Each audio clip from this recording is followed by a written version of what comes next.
buenos días, mis hermanos, el Señor les bendiga. Bienvenidos a su programa Palabra de Vida. Hoy vamos a comenzar con el libro de Segunda de Crónicas, capítulo 1, verso 1 al 17, que lleva por título Salomón pide sabiduría. Para eso vamos a leer nuestros versos de partida, como siempre, honrando al Padre, al Hijo y al Espíritu Santo, y dice así su palabra.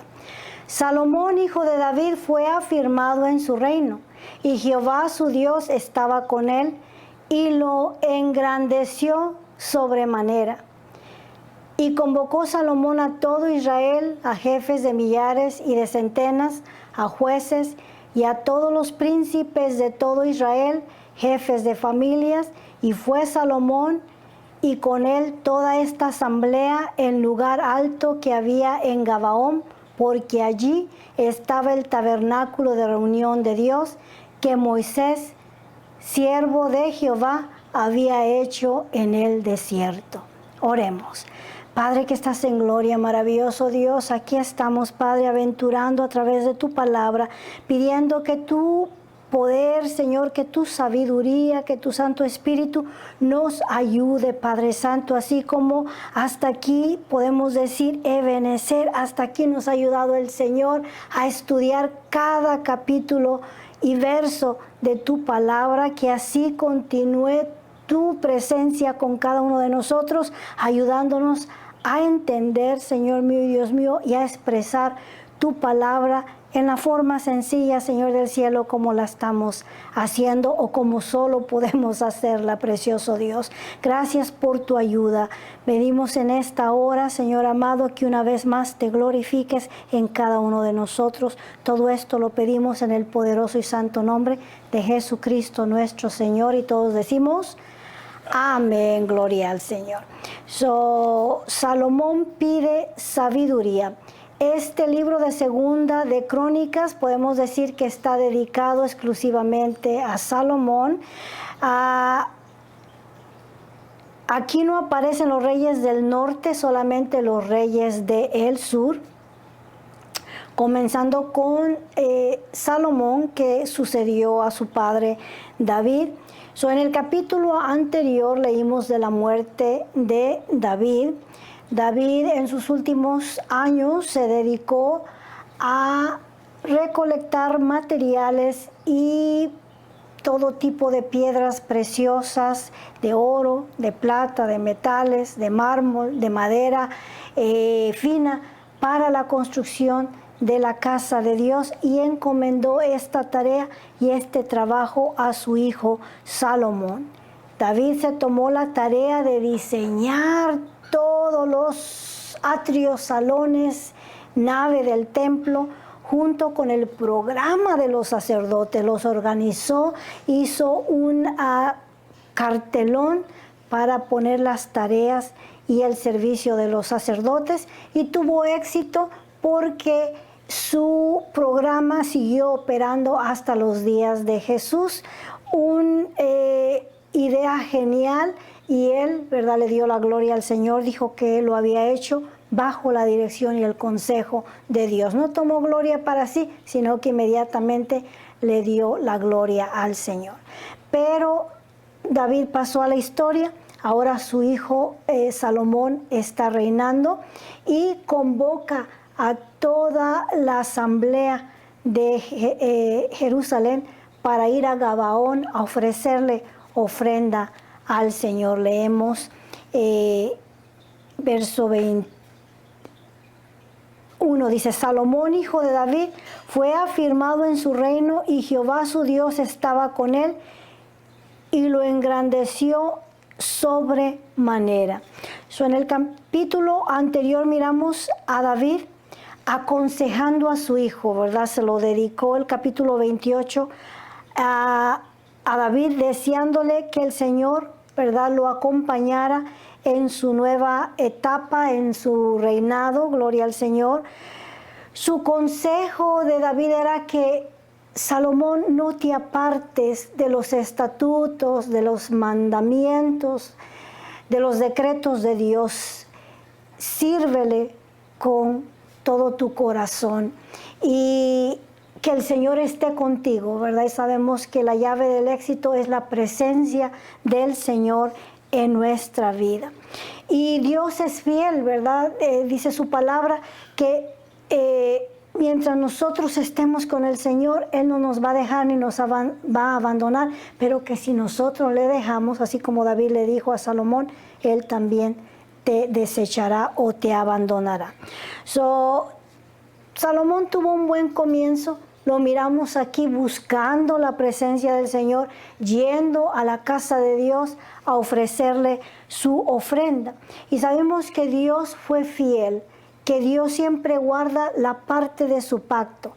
Somos nosotros los que fallamos en guardar nuestra parte del pacto. Dice aquí que comenzó a reinar este joven monarca y que Dios lo engrandeció en sobremanera, o sea, de una manera espectacular. Y lo vamos a ver a través de su reinado. Dice, y convocó Salomón a todo Israel, a jefes de millares y de centenas, a jueces y a todos los príncipes de todo Israel, jefes de familias. Y fue Salomón y con él toda esta asamblea al lugar alto que había en Gabaón, porque allí estaba el tabernáculo de reunión de Dios que Moisés, siervo de Jehová, había hecho en el desierto. Pero David había traído el arca de Dios de Kiriat Jearim al lugar que él había preparado, porque él le había levantado una tienda en Jerusalén. Asimismo el altar de bronce que había hecho Bezaleel, hijo de Uri, hijo de Ur, estaba allí delante del tabernáculo de Jehová, el cual fue a consultar Salomón con aquella asamblea. Subió pues Salomón allá delante de Jehová al altar de bronce que estaba en el tabernáculo de reunión y ofreció sobre él 1000 holocaustos. Este fue el tiempo en el cual, ¿verdad?, el tabernáculo, el lugar de los sacrificios, estaba en Gabaón, unas 2 horas de camino de la ciudad de Jerusalén. Este era el tabernáculo, ¿verdad? Lo leímos aquí, que Moisés había construido por orden de Dios en el desierto. Ahora,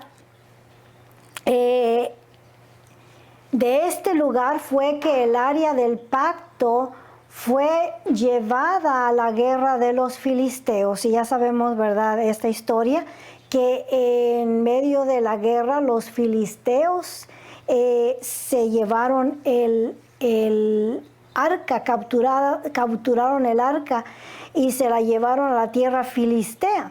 Y después de que los filisteos experimentaron un juicio de Dios, decidieron regresar el arca a Jerusalén y la enviaron, y el arca llegó a Kiriat Jearim y la pusieron en la casa de Abinadab.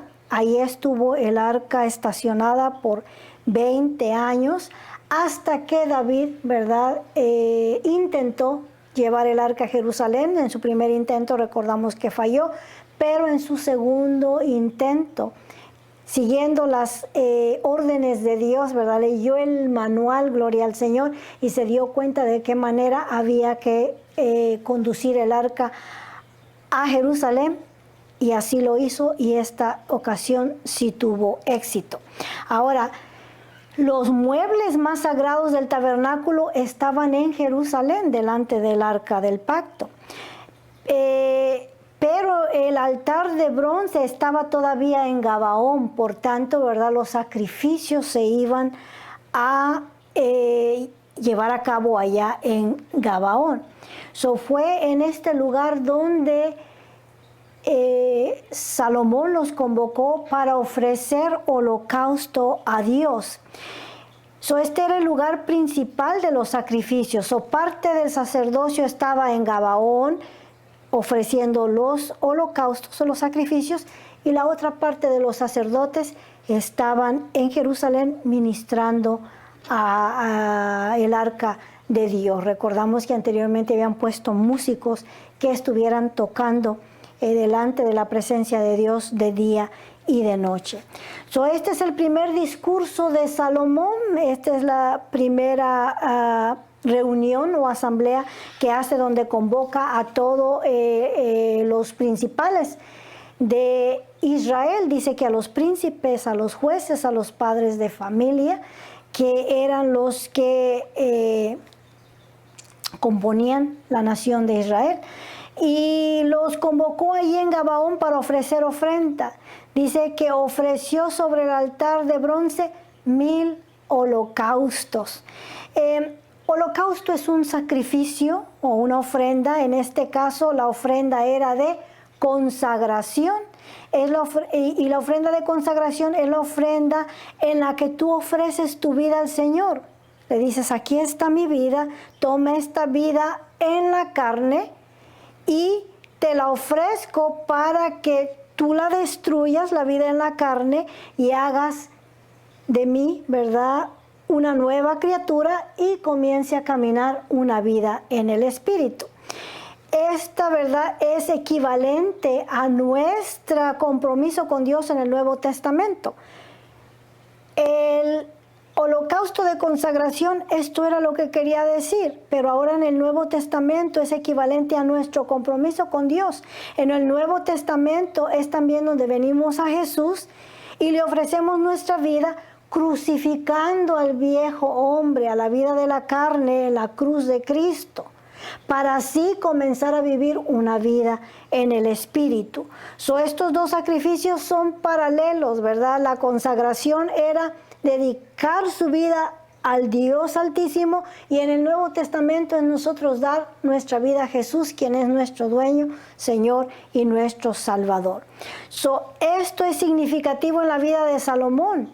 En este primer asamblea, como rey, está consagrando su vida al Señor, y para eso trajo 1000 holocaustos. Ahora, según los comentaristas, algunos dicen que Salomón tenía 12 años de edad cuando él tomó las riendas del reino de Israel. Yendo a los comentarios del estudiador Josefo, quien estuvo como estudiador después de nuestro Señor Jesucristo, él dice que Salomón tenía 15 años cuando tomó el reino. De 12 a 15 años era la edad de Salomón cuando tomó el reino. Podemos decir relativamente joven, era un adolescente, era un muchacho. Su padre David testificó en el capítulo anterior que su hijo era tierno de edad, o sea que en realidad era un muchacho inexperto. Ahora, bajo David el reino fue establecido, engrandecido y poderoso, y aquí está este adolescente heredando el reino de su padre. Sus acciones son de admirar, ¿verdad? En pocas palabras podemos decir: aquí está un niño que comenzó a reinar y tomó la iniciativa de venir y comenzar bien, ofreciendo su vida en holocausto al Señor. Claro que él no era la ofrenda, pero consagración, consagrándose al Señor con una ofrenda. Gloria a Dios.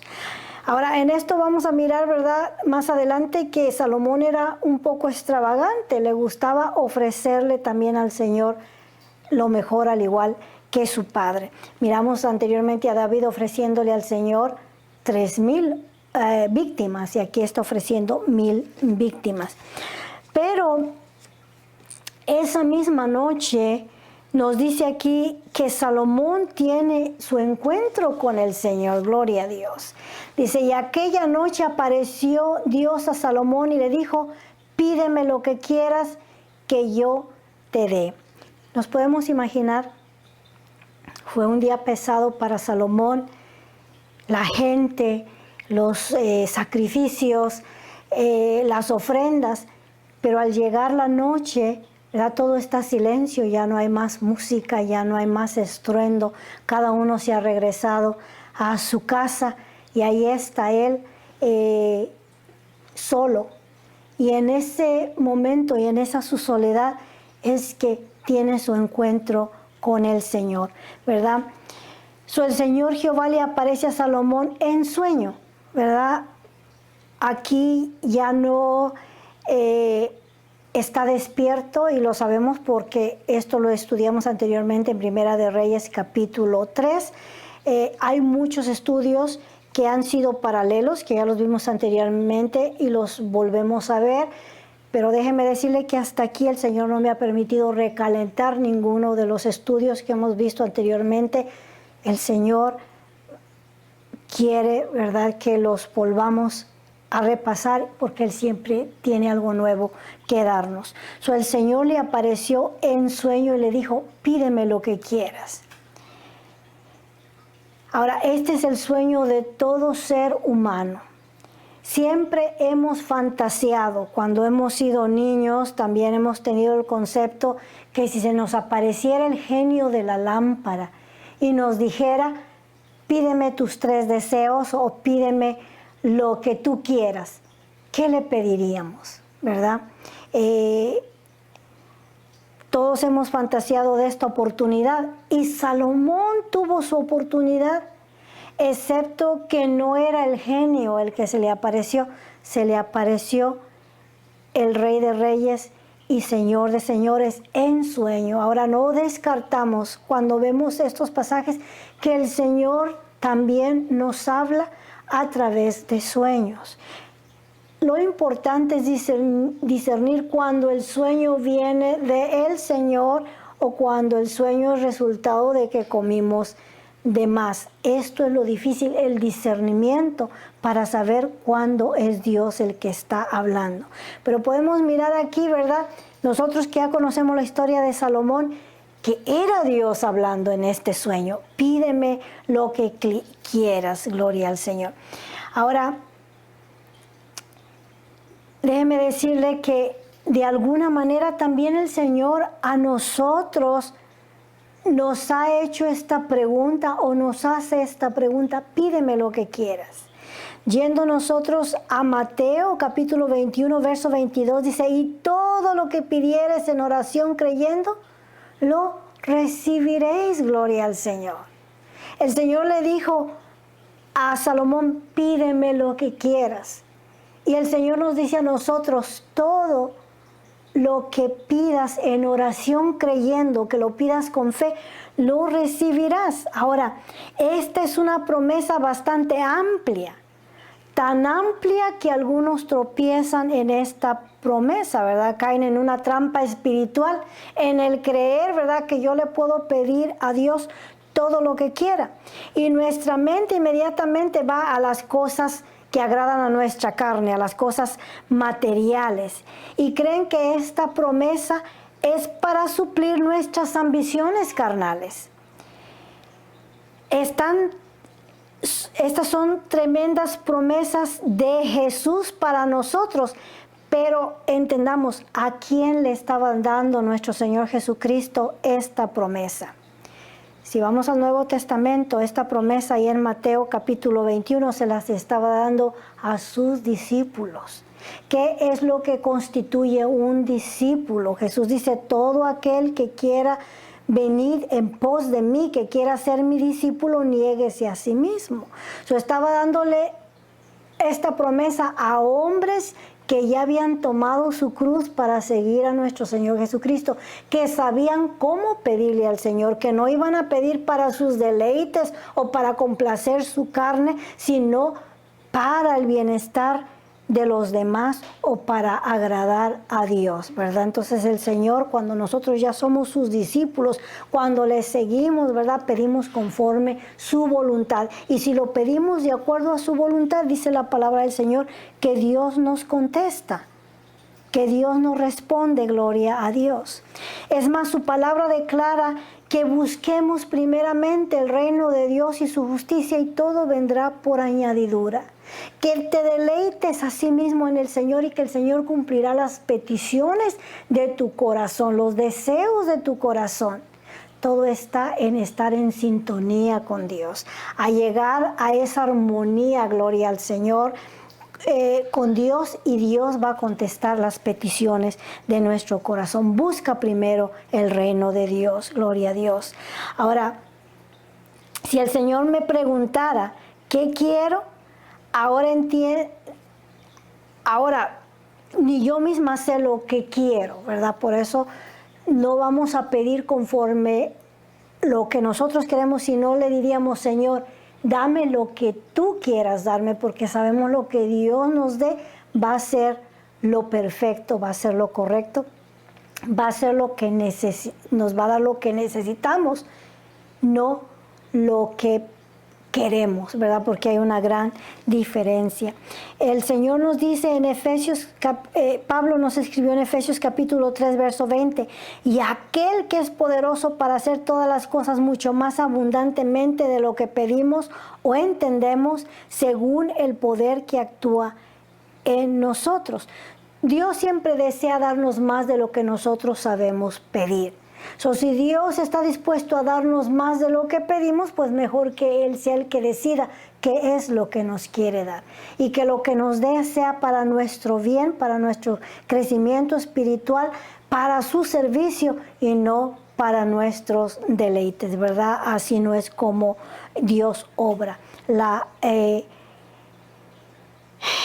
petición, ¿verdad? Fue para el grupo de hombres que estaban sujetos a Dios, gloria al Señor, en sintonía con Dios. Y Salomón tuvo su oportunidad, aún en sueño el Señor le habló y era de parte de Dios, ¿verdad? Pídeme lo que quieras.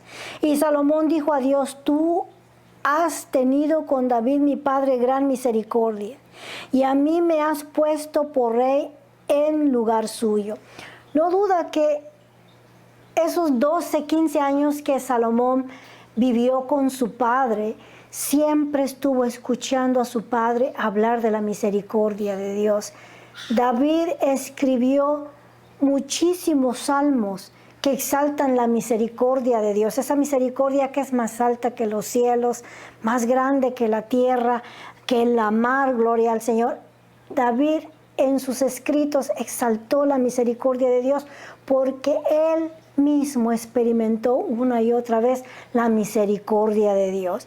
Así es que Salomón dice, yo miré la misericordia que hiciste con mi padre, haz misericordia también conmigo. A mí me has puesto por rey en lugar suyo. Yo soy su reemplazo. La responsabilidad que tú has puesto sobre mi vida es muchísima. En tu exquisita y santa misericordia, ayúdame a desempeñar esta tarea que tú has puesto delante de mí. Confírmese pues ahora, oh Jehová Dios, tu palabra dada a David mi padre, porque tú me has puesto por rey sobre un pueblo numeroso como el polvo de la tierra. Ahora, ¿cuál fue la promesa que Dios le dio a David? El Señor le dijo que después de él, uno de sus hijos se sentaría en el trono y que no cesaría uno de su simiente que se sentara en el trono. Y sabemos que también David lo interpretó que de su simiente, de su semilla, vendría el Mesías, gloria al Señor. Pero aquí está la promesa de que él le había dicho, uno de tus hijos va a ser tu sucesor, se va a sentar en tu trono después de ti. Entonces dice, dame ahora sabiduría y ciencia para presentarme delante de este pueblo, porque ¿quién podrá gobernar a este tu pueblo tan grande? Salomón reconoce sus inhabilidades, pide a Dios que le dé capacidad para cumplir con las obligaciones como rey de Israel. Reconoce que el hecho que era muy joven y muy débil para esta tarea. Y Dios le encanta bendecir a los hombres que declaran sus flaquezas, sus fallas, sus debilidades. Cuando nosotros creemos que podemos, entonces el Señor no nos puede ayudar porque nosotros nos estamos creyendo autosuficientes y Dios se hace a un lado y dice, bueno, tú quieres hacerlo, hazlo tú. Pero cuando declaramos mi necesidad, Señor del cielo, ayúdame, Sin ti yo no puedo. Entonces Dios se agrada y podemos mirar la mano de Dios ayudándonos en todas nuestras necesidades. Ahora, aquí está este joven en sintonía con Dios, pidiéndole no para su carne, sino pidiéndole sabiduría para saber cómo guiar el pueblo de Dios. Es tu pueblo, Señor. Dame entendimiento y dame sabiduría, ciencia, para poder guiar a tu pueblo tan numeroso. Gloria a Dios. Y Salomón le dice, no soy capaz de cumplir esta misión sin tu ayuda. Ayúdame, ¿verdad? Y dijo Dios a Salomón, por cuanto hubo esto en tu corazón y no pediste riquezas, bienes o gloria, ni la vida de los que te quieren mal, ni pediste muchos días, sino que has pedido para ti sabiduría y ciencia para gobernar a mi pueblo, sobre el cual te he puesto por rey. Sabiduría y ciencia te son dadas, y también te daré riquezas, bienes y gloria, como nunca tuvieron los reyes que han sido antes de ti, ni tendrán los que vengan después de ti.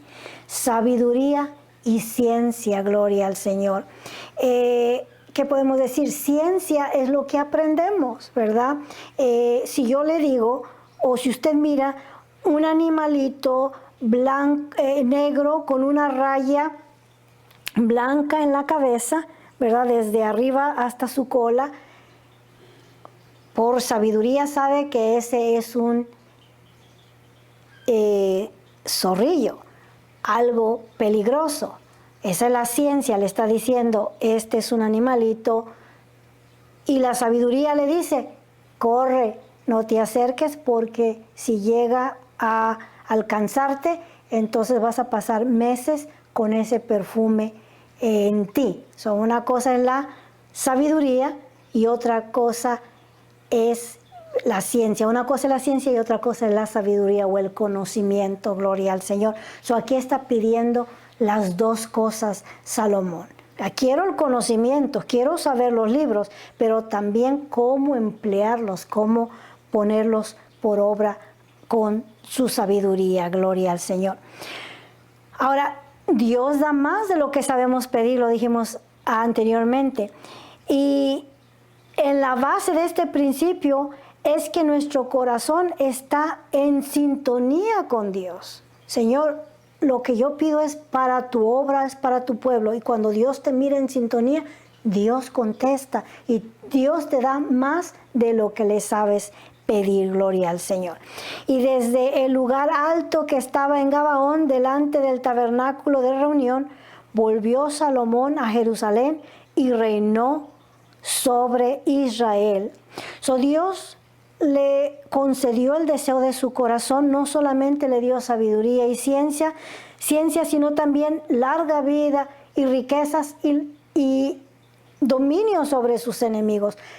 Le dio también todo lo que no pidió, lo que todo hombre desea en esta vida. Sabemos que hoy en día, ¿verdad?, la gente mata por poder o por reconocimiento o por fama, en fin, ¿verdad? Pero Salomón pidió sabiamente cómo dirigir a este pueblo y Dios se lo otorgó y le dio mucho más abundante de lo que nosotros sabemos pedir. Efesios capítulo 3, verso 6, se hizo una realidad en la vida de Salomón. Ahora miramos, Salomón comercia en caballos y en carros. Verso 14 dice, y juntó Salomón carros y gente de a caballo, y tuvo 1,400 carros y 12,000 jinetes, los cuales puso en las ciudades de los carros y con el rey en Jerusalén. Y acumuló el rey plata y oro en Jerusalén como piedras, y cedro como cabrahigos de la cefala en abundancia. Y los mercaderes del rey compraban por contrato caballos y lienzos finos de Egipto para Salomón. Y subían y compraban en Egipto un carro por 600 piezas de plata y un caballo por 140, y así compraban por medio de ellos para todos los reyes de los heteos y para los reyes de Siria. Salomón comenzó a desarrollar poder militar. Los carruajes, los caballos, eran equivalentes, como he dicho anteriormente, a un tanque de guerra. Pero esto es el problema.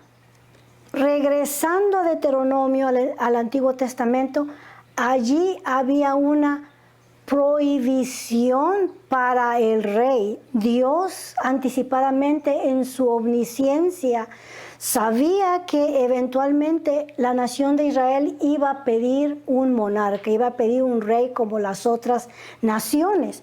Por tanto, Dios le dio a Moisés prohibiciones, cosas prohibidas para el que fuera el rey de la nación. Ahora, ¿por qué está mal que Salomón se haga de caballos? Porque el tener un caballo en la batalla te ponía a mejor ventaja de los que no tenían caballos. El jinete tenía ventaja sobre los de artillería o los de que marchaban solamente en la guerra. Gloria al Señor, se me fue la palabra. Y tener caballos era poner tu confianza en los caballos, en el brazo del hombre, en los instrumentos de guerra, antes de confiar en el Señor. Por tanto, el Señor le dijo a los reyes que no se hicieran de caballos. Vamos a leer allá en Deuteronomio 17, verso 14, vamos a leer desde el 14. Cuando hayas entrado en la tierra que Jehová tu Dios te da, y tomes posesión de ella y habites y digas, pondré un rey sobre mí, como todas las naciones que están en mis alrededores, ciertamente pondrás por rey sobre ti al que Jehová tu Dios escogiere. De entre tus hermanos pondrás rey sobre ti. No podrás poner sobre ti a hombre extranjero para que no sea tu hermano, pero él no aumentará para sí caballos. La primera regla tenía que ser un ciudadano de la nación, ¿verdad? No podía ser un extranjero. Segunda regla, no aumentará para sí caballos. Acaba de quebrantar, ¿verdad? Porque leímos ahí que comenzó a comerciar con caballos. Ni hará volver al pueblo a Egipto con el fin de aumentar caballos. Egipto era el que tenía la mejor raza de caballos en ese tiempo. En España también había caballos. Después miramos también a Salomón negociando con España. Pero el Señor le había prohibido al pueblo de Israel regresar a Egipto, de donde el Señor los había sacado de la esclavitud. En una comparación espiritual también, Egipto se compara al mundo. Ahora, para nosotros la recomendación es no regresar al mundo. Dios nos prohíbe regresar a Egipto. Dios nos prohíbe regresar al mundo. Y aquí está Salomón, a quien Dios como israelita le había prohibido que regresaran a Egipto a negociar. Dos reglas quebrantó. Pues se hizo de caballos y regresó a Egipto a negociar con ellos. Porque Jehová os ha dicho, no volváis nunca por este camino, ni tomará para sí muchas mujeres, para que su corazón no se desvíe. Y en esto nosotros sabemos que en este momento no, la Biblia, el capítulo que estamos leyendo no lo está diciendo, pero más adelante miramos que Salomón se voltea la barda, como decimos, ¿verdad? Sí, se destrampó, se consiguió 700 concubinas y 300 esposas, o viceversa, ¿verdad? Si se lo estoy dando al revés. Se hizo de un tremendo harem. ¿Y cuál era el pecado de hacerse de estas mujeres? Primeramente era contra los principios y la ley de Dios.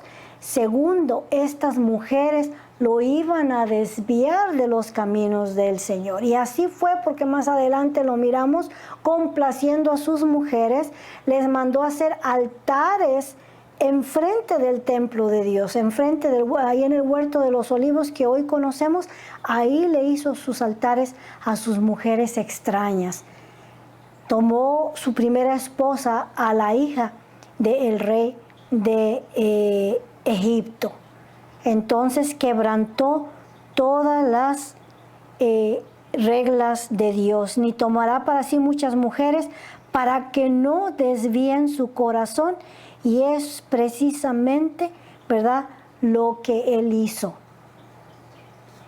Permitió que estas mujeres desviaran su corazón del camino de Dios. Dice, y subían y compraban en Egipto un carro por 600 piezas de plata y un caballo por 150, y así compraban por medio de ellos para todos los reyes de los heteos y para los reyes de Siria. O sea que también comenzó a negociar con los caballos que compraban. Gloria al Señor. 7 versos tenía este capítulo, así es que ya lo terminamos. Que el Señor nos ayude, gloria al Señor, a no desviarnos como Salomón se desvió. El Señor nos recomienda que no nos desviemos ni a la derecha ni a la izquierda, que pongamos nuestra mirada en el galardón. ¿Y cuál es el galardón? La vida eterna, el cielo. Esa es nuestra meta, ese es nuestro galardón, gloria al Señor. Oremos para ser despedidos. Padre que estás en gloria, maravilloso Dios, agradecemos por tu palabra, Señor del cielo, que nos anima en esta mañana, Señor, a pedir sabiduría, a pedir inteligencia, Señor. Dice tu palabra en el libro de Santiago, que si alguno está a falta de sabiduría, te la pida a ti y tú nos darás sin reproche, maravilloso Dios. En esta mañana te pedimos de esa sabiduría de lo alto, precioso Dios. Ayúdanos a caminar en tus caminos, Padre. Mira a tu pueblo y mira sus necesidades, Padre, y súplele conforme a tus riquezas en gloria. Espíritu Santo, amigo fiel, compañero del camino, te invitamos, Señor del cielo, en este caminar, Señor, en esta semana, para que sea tu presencia con cada uno de nosotros, Señor, guiándonos a toda verdad y a toda justicia. Todo esto te lo pedimos en el poderoso y santo nombre de Jesucristo nuestro Señor. Hermanos, que el Señor les bendiga y les regale otra excelente semana.